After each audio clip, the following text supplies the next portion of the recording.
Hello, welcome to the Oracle Wisdom Wednesday reading. I am so happy to be back. I have been home for a couple of weeks now since our Egypt pilgrimage and just really integrating the energies and tuning into what is happening collectively right now.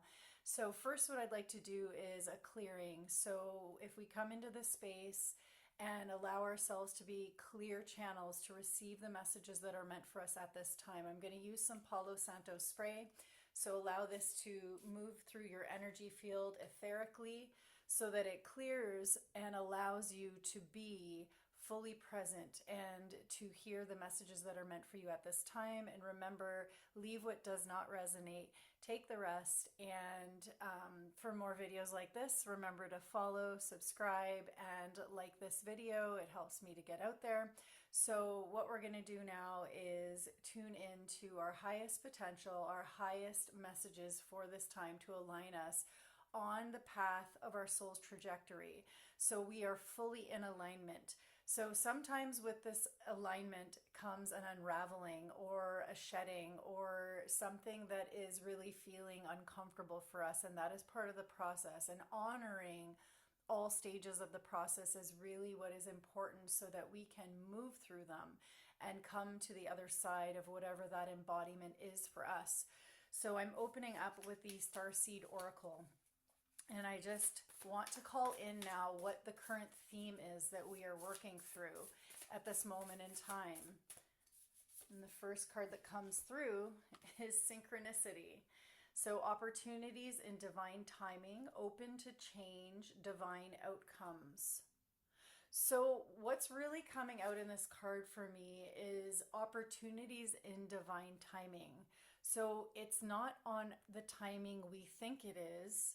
It is in the timing that is most aligned for us. So sometimes we see an opportunity or we see a potential in the quantum field.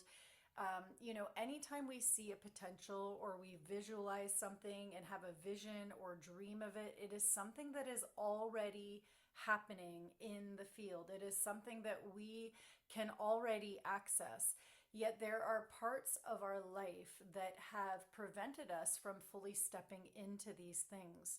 So whenever we are in that state of amnesia and disconnection and separation, it will take a little bit longer to get there. So sometimes what is happening is that there are certain things that are required to line up in our life for us to be really fully available for the embodiment of what that next opportunity is.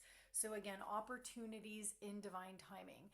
Now, you may have had this experience, and this is something that has happened to me many times, where I want something so badly and it's like I just feel like I want it now and it doesn't happen.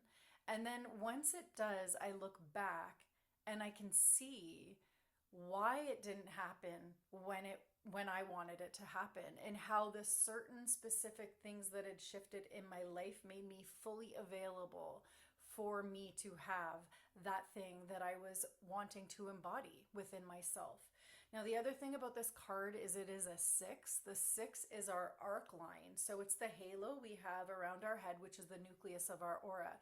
It is the connecting point between the physical realm and the cosmic realm. So we receive our divine guidance. And when our aura, right, our aura in general is bigger than this, right? But the nucleus of our aura, when our arc line is full of thoughts, full of, if our mind is scattered, if we're in duality, if we're constantly feeling like anxiety or, just going into the mind and wanting to figure it all out logically, it prevents us from being a clear channel. It prevents us from really allowing that cosmic information to land in physicality. So clearing this field is really, really important.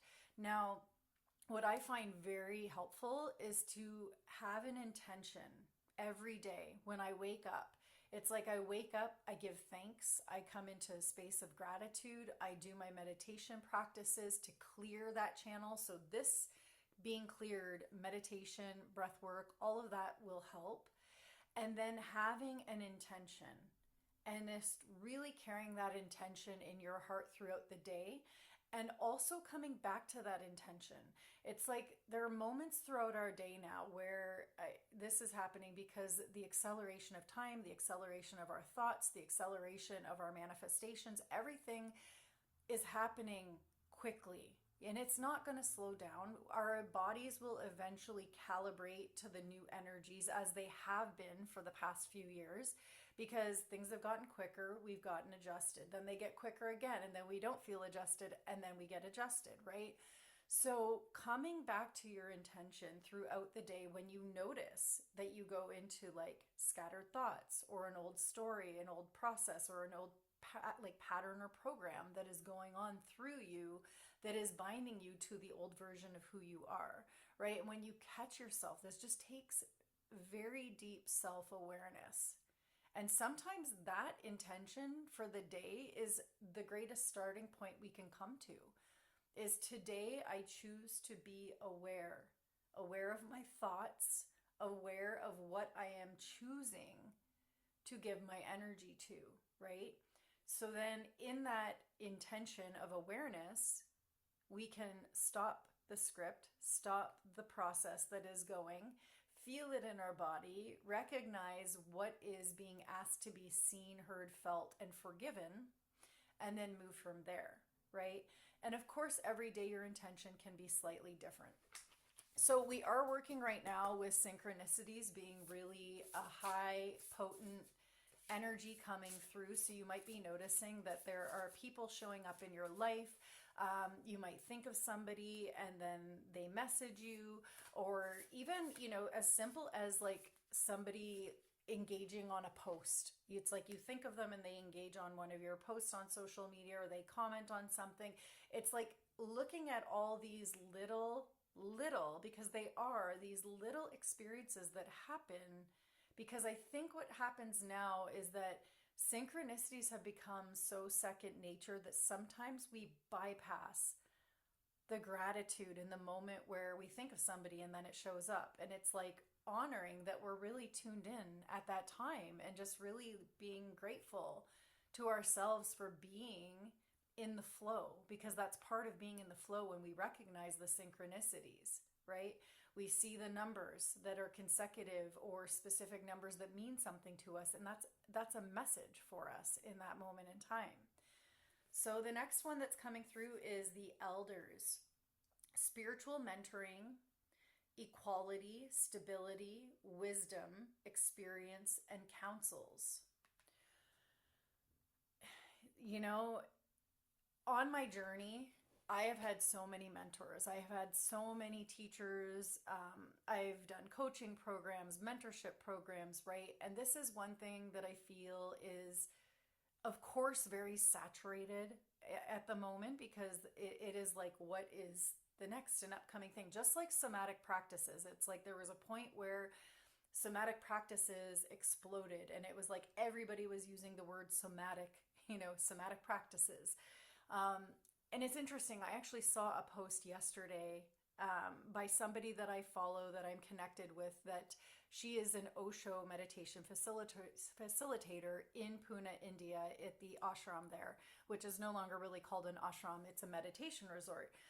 And she had made a post about, people commenting that, and this was really going a little off topic, but just making the kind of comparison between people putting down Osho's work, but then being somatic practitioners, which I have no idea what that's all about. But the point of it being is that I was in Pune in 2003, and I ended up going to India 3 times. 2 of the times I was at Osho's. For the longest stay there, I was there for 7 months training, and that was in 2005 and 6.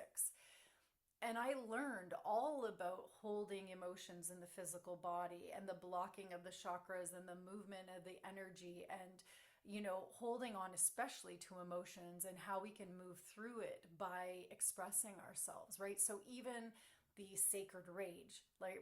That was a very big buzzword for a long time in the spiritual community as well. And I mean, back then, in 2003, when I first had gone to Osho's, I did something called the Om meditation, where we spent 15 minutes at a time in a specific emotion, releasing it, letting out. So the first one was anger and like yelling and like from our power, from our core, and not like from the voice where we cut off our expression.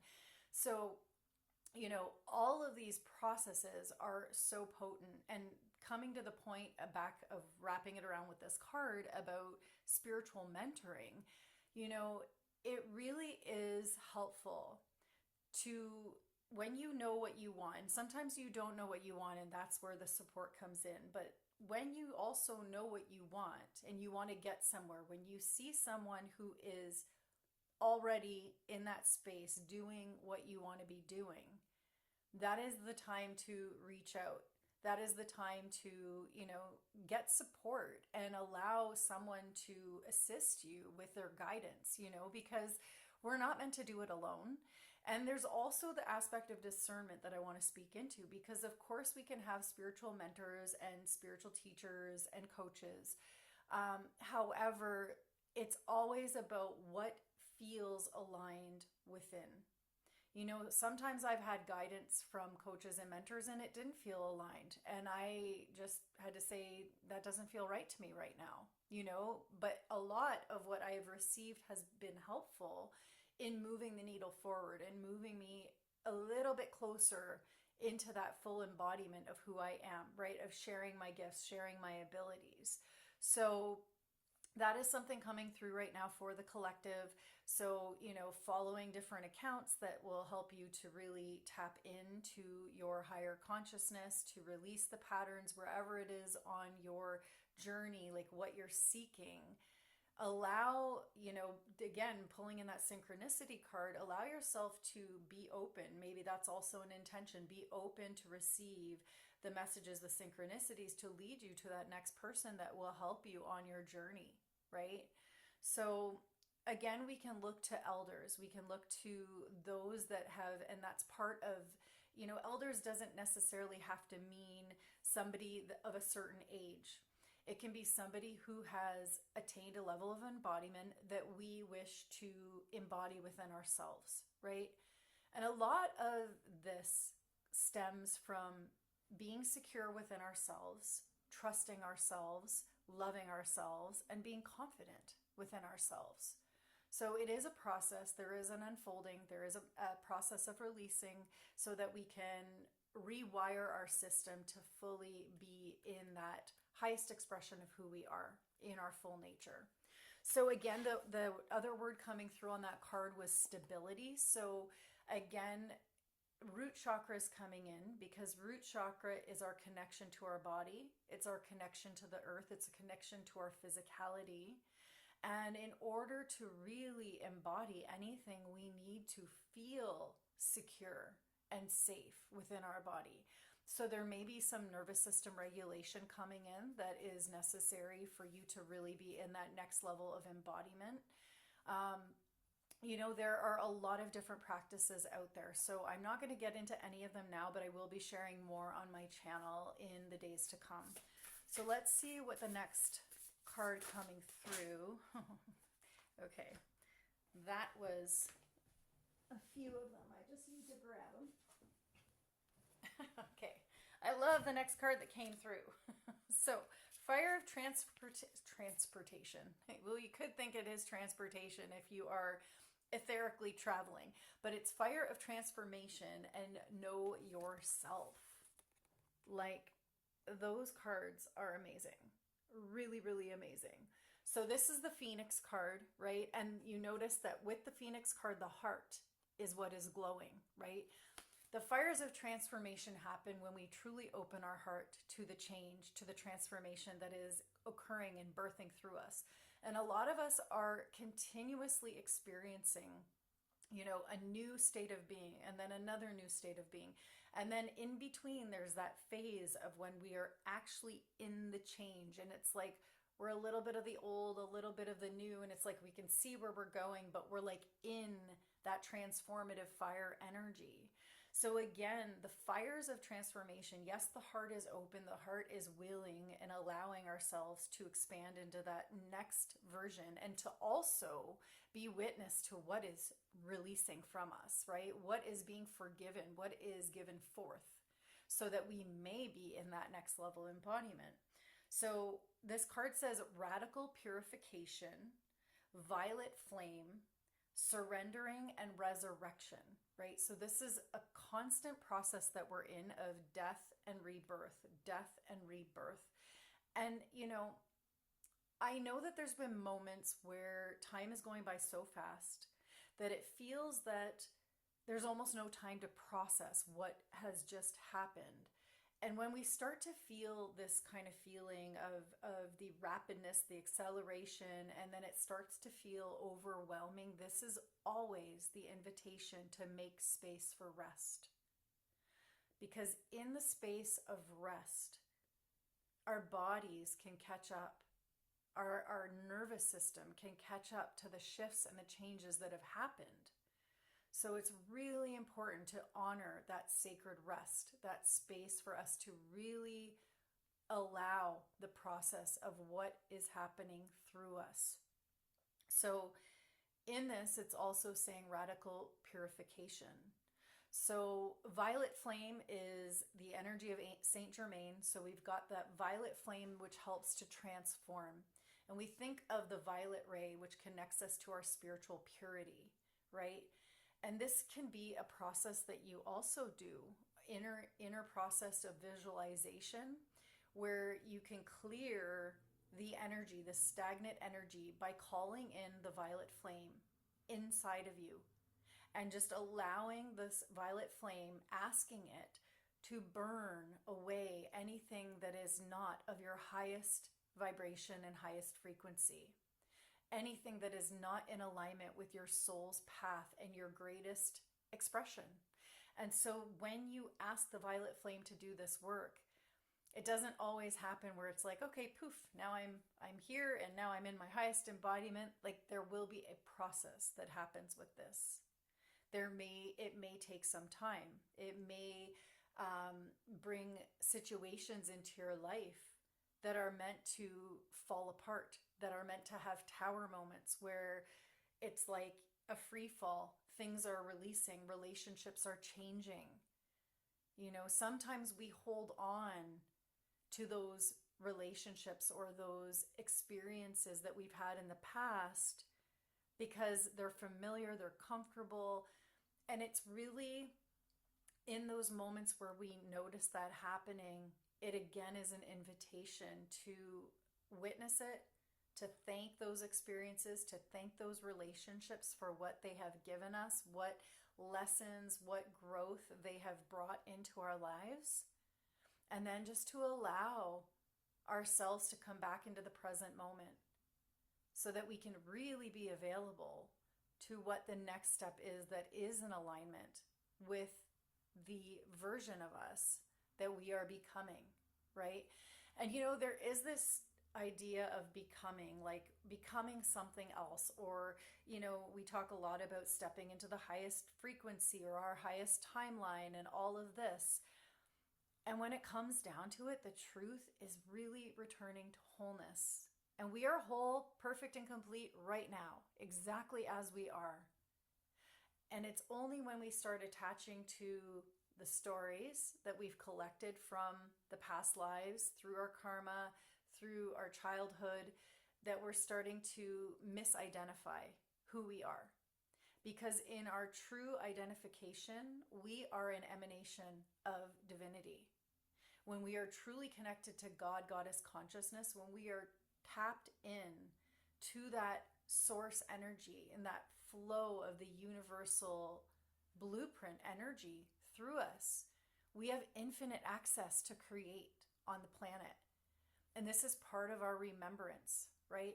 So our remembrance is really remembering, right? You can think of parts of your body as members, right? Fragments, and you remember putting the pieces back together so that you are whole. And when you come into that state of wholeness, there's nothing outside of the self that is required anymore. We are fully clear channels to create. And that's not to say that we need nothing, we don't need other people, we don't need connection and intimacy. Human beings thrive on connection and intimacy. And intimacy is all about seeing into the soul of another. It is all about really seeing the person where they are and also recognizing that we are all on our own path, right? So just knowing that connection is really important as well. So again, making sure that you have at least one person in your life that you can reach out to, that you can share with, that you build a close foundational, intimate relationship with, because it is so important that we have the support. It really, truly is. So another part of this card is surrendering. And I spoke a little bit about that, about the sacred rest. It's like allowing the process, really allowing the process to move through us, to happen through us, right? But being an active participant. And sometimes being the active participant means choosing rest. Okay? And then the other card that came in with that was know yourself. Meditate. Who am I? The veil is lifting and there is an opening. So it's interesting too, because I just spoke about this, right? Without looking at these extra words that were in here. Meditate, right? Who am I? Who are we when we are truly embodied? We are fully plugged in. We are channels. We don't need a script anymore, right? It's like just allowing whatever to flow through. And in that, the more that we trust the guidance, and the guidance comes from stillness, right? From the meditation process. So why do we meditate? We meditate so that we can have the experience of being connected to source energy, being connected, knowing that we are not just this physical body, right? I always bring in this teaching of the mystery school teachings, right? Of the Hermetic principles. As above, so below, as within, so without, as the universe, so the soul, right? One single soul is tapped into the entire universe. We are not just a drop in the ocean. We are the entire ocean, right? And this is part of the remembering process. So why do we meditate? We meditate to have that experience beyond the five senses, to be able to tap into something greater, and to really be able to come into that embodiment in the day-to-day life. So we come back to that first card. Was it the second card? Stability. Okay, stability. So we come into, when I talked about anchoring in the physical body, being able to fully come into that experience in our meditation, and then translate that in our day-to-day life. So life becomes a walking meditation. And what does that look like? It means that I'm in the present moment. When I'm in the present moment, I am fully available to whatever is showing up in my life. I am so aware of other opportunities and potentials because I have allowed myself to be here now with all of my energy present, right? That is part of being in that walking meditation. Okay. So I'm gonna, there was two more cards that fell, and I feel like this is closing up the reading, so I'm gonna grab them right now.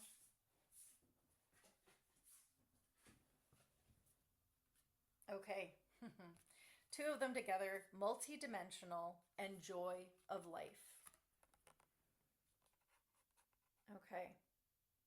So you can see this being tapped into the cosmos. Also a lot of deep, I feel like Lemurian energy here too. And, tapping into the multidimensional is really, for me, yes, there is like us connecting into our star lineage. You might feel connected, to Atlantis, Lemuria, the Egyptians. You might feel connected to Syrian energy, Pleiadian, Arcturian, and it's like there is that aspect, right, where we talk about it and it's about the different star systems, Orion, and all of this. Like, just different ones are coming through right now as I'm speaking.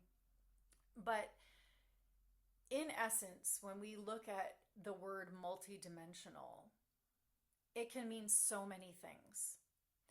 We have multidimensional gifts, meaning that infinite possibilities of how we express, right? It is very, rare these days, I find, to have like one niche. And I know some people say niche. So one thing that we focus on, and it's like, this is all I do.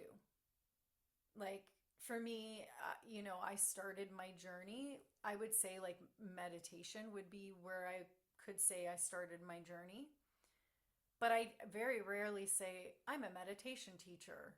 Like, I very rarely say it. And it's like, I think when we look at the multidimensional aspects of ourselves, we have layers of gifts, layers of ways to express those gifts and share those gifts. And right now, it really is about coming into our full multidimensional nature, our full capacity to be who we are on the planet. So yes, it is about tapping in to all aspects of ourself. It is about that wholeness. It is about remembering who we are. And again, remembering doesn't come from here. It comes from our hearts. When our hearts are fully open and connected in, our brain becomes coherent. We open to an infinite field of potential. We open to God. We open to Creator, to source energy. And there was a post I made the other day, and it's coming in right now. And it really, I write a lot.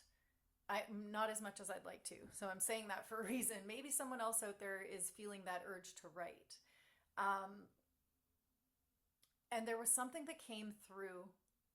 And I feel like it is such an important aspect of this, because we can get so caught up in, and I'm one of these people that have always spoken very poetically, spiritually about ascension and soul's evolution and consciousness and, multidimensional nature and cosmic nature and all of those things. And this one thing came through, and it's like, yes, there are many systems. We have astrology, numerology, human design. These are the ones that I'm speaking into because these are the ones I use quite frequently. So this is the thing. We have all of these systems. We have all of these different ways of expressing and being. And this one thing came through when I was writing. How often do you go unconscious in a day to knowing that God is there with you, is within you, and is all around you? How often? I feel like I'm tearing up just even thinking of it. It's really been an awareness since I wrote that for me, that I've been pausing throughout my day and I've been making the connection, because it's not something new for me, but it was just the idea, of going unconscious. And we've heard it a lot in different work, like, in Joe Dispenza's work, Dr. Joe Dispenza, like, how many times do we go unconscious in a day? And I think it's like 6 to 8 times in a minute the studies have been done. But it's like unconscious to what, right? It's unconscious to our divine nature. And it's not just about us, it's about God. It's about God, goddess consciousness. And yes, it's like really about being present with that, So meditation is a way to allow God to speak to us, and prayer is a way to speak to God. And, there's a difference between speaking to God and asking for what we want, and praying, right, for what we want out of a place of like lack and limitation and desperation. But then there's also, if we move into that higher perspective and higher energy in ourselves, coming from a space of gratitude for everything that we have, everything we have. right? And that practice alone, day to day, can help to pull us out of some of the darkest of places. And sometimes it takes a little bit of extra work to keep doing it, because sometimes those places that we fall into, it's like they bring us back into the amnesia, into the forgetting how we were born onto the planet, forgetting who we are, forgetting our connection, forgetting our abilities, forgetting, God. So it really is this invitation to be grateful. And when you start to pray from a space of gratitude and giving thanks, and of course, yes, asking for bringing me into my most aligned path. And sometimes that's the best prayer that we can send up, is like, I know you know better than I know. These are my ideas. This is what I would love. But I also trust that you know that there may be a better way than what I am seeing for myself. And how many times does this happen in life where, we put out an idea of what we want to create or what we want to happen, and it completely happens in a different way, and it's way beyond what we ever imagined. I just had that experience on my first pilgrimage that I led in Egypt. I can say I had an idea of how I wanted it to happen. I usually always come in with the bones of it, like a skeleton of it, a foundation of okay, this is like a blueprint, but I'm very loose within that blueprint, because every person that shows up on a pilgrimage is contributing to the collective energy of that experience. So for me, I didn't really have many expectations, but in that, it really was beyond anything I could have imagined.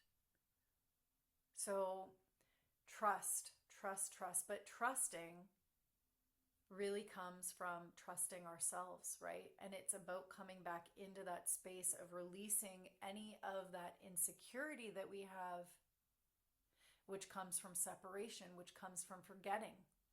So again, coming back to that question, how many times in a day do I go unconscious to knowing that God is with me, in me, and all around me? So potent of a practice to bring in.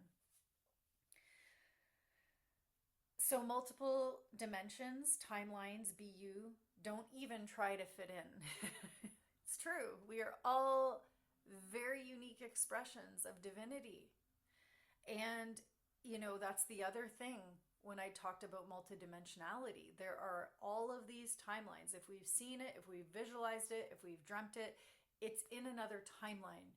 And it's all about just shifting our frequency to match that timeline, right? And this is part of the multidimensional. I really feel like so many of us right now are experiencing multiple dimensions at once.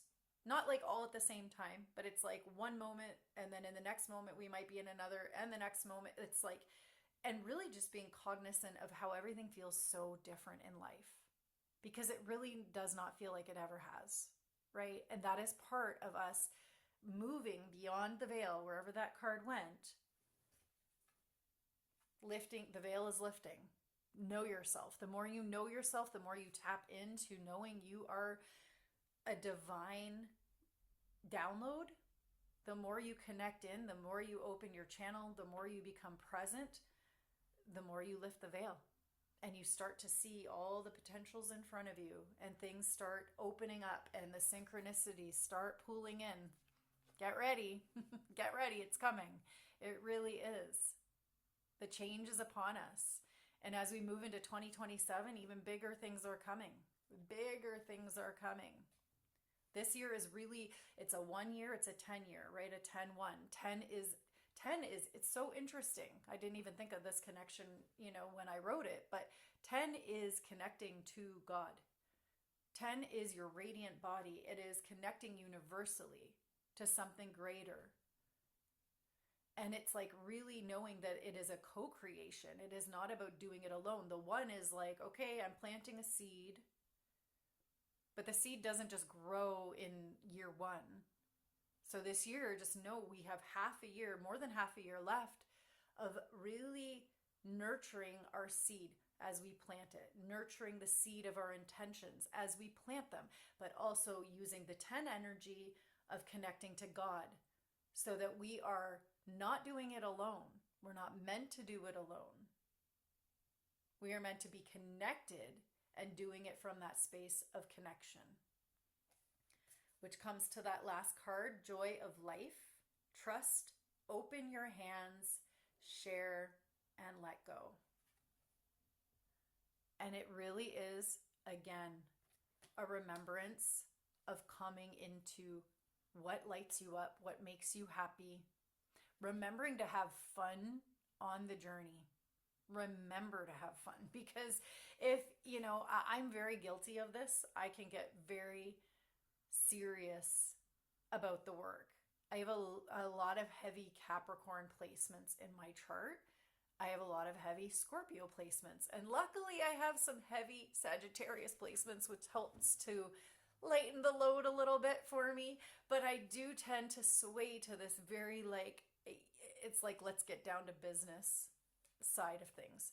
So it's like if we're always focused on the healing or on the achieving or on the transformation or the next thing, it's like, okay, let's have some fun. Because the moment, we rest, the moment we allow ourselves to have fun, our frequency that we're emitting from that space of joy is a magnet for more joy. So it's time to go out. It's time to have fun. It's time to, whatever that is for you, this is, again, another invitation to have some fun. Do something that makes your heart light up, that makes you laugh, that makes you smile. It might be a connection with somebody. It might be going into some kind of craft or, something fun that maybe even is from your childhood that you haven't done in a long time. Go have some fun. That is the closing message for today. Thank you so much for being here with me. I'm so happy to be back. Again, remember to subscribe and like this video, and I will see you very soon on the next video.